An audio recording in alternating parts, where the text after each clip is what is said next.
নমস্কার বন্ধুরা, আজকে দেখো ইলিশ মাছের তেল নিয়েছি। আর যে রান্নাটা করব সেটা হচ্ছে ঝিঙে দিয়ে আর আলু দিয়ে। তো বাড়িতে অনেক ঝিঙে আনা হয়ে গেছিলো, ঝিঙেগুলো জমে যাচ্ছিলো, কিছুই করা হচ্ছিলো না। তো ভাবলাম যে ঝিঙে করবো, আর আগে দেখলে বেগুনটা ভেজে নিয়েছি। তো বেগুন দিয়ে আর ইলিশ মাছ করব। আর এবার আমি আলুটা ভেজে নিচ্ছি। আর এই যে মাছের তেলটাকে এবার আমি ভেজে নিলাম। আলুটা লাল লাল করে ভেজে তুলে রেখেছিলাম, আর মাছের তেলটার মধ্যে নুন আর হলুদ দিয়ে ভেজে রাখলাম। মানে ভেজে তুলবো না, ওই কড়াতেই থাকবে। আর এর মধ্যে একটু পাঁচফোড়ন দিয়ে দেবো, কাঁচা লঙ্কা দিয়ে দেবো, আর কুচো করে রাখা ঝিঙেগুলোকে দিয়ে দিয়েছি। ঝিঙেগুলো বেশ কিছুক্ষণ নাড়াচাড়া করবো। আর আলুটা যেহেতু আমার ভাজা ছিল, তাই আলুটাকে আমি একটু পরেই অ্যাড করব। তো এই দেখো, এই যে ভাজা করে নিয়েছি ঝিঙেগুলোকে।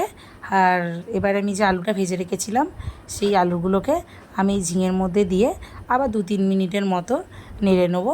নেড়ে সামান্য একটু জল দেবো, যাতে ওই হলুদগুলো আর এটা না পুড়ে যায়, তাই জন্য একটু জল দিয়ে করে। আর হাফ টমেটো দিয়েছি, টমেটো দিলে একটু মাখা মাখা হবে। দিয়ে চাপা দিয়ে রেখেছিলাম।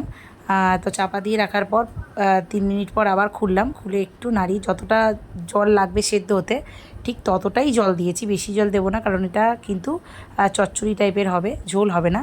যতটা জল লাগবে দিয়ে বেশ কিছুক্ষণ চাপা দিয়ে রেখেছিলাম। চাপাটা 5 মিনিট পর খুলে দেখলাম যে আলু সেদ্ধ হয়ে গেছে, আর টমেটোগুলো একটু বাকি ছিল। আর জলটাও আমার একটু বেশি হয়ে গেছিলো, তাই জলটা একটুখানি কমিয়ে মানে ফুটিয়ে নিলাম, জলটা যাতে একটু কমে যায়। তো এই দেখো, টমেটোগুলো একটু বাকি ছিল। তো টমেটোগুলো যখন হয়ে গেছে, আর ঝোলটাও একটু কমে গিয়ে মাখা মাখা হয়ে গেছে, তখন আমি নামিয়ে নিয়েছি।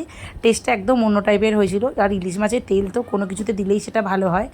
তো টেস্টটা খুব ভালো হয়েছিল। তোমরা একবার ট্রাই করে দেখো। ভিডিওটা কেমন লাগলো লাইক করো, কমেন্ট করো, চ্যানেলটাকে ফলো করে দিও। Thank you.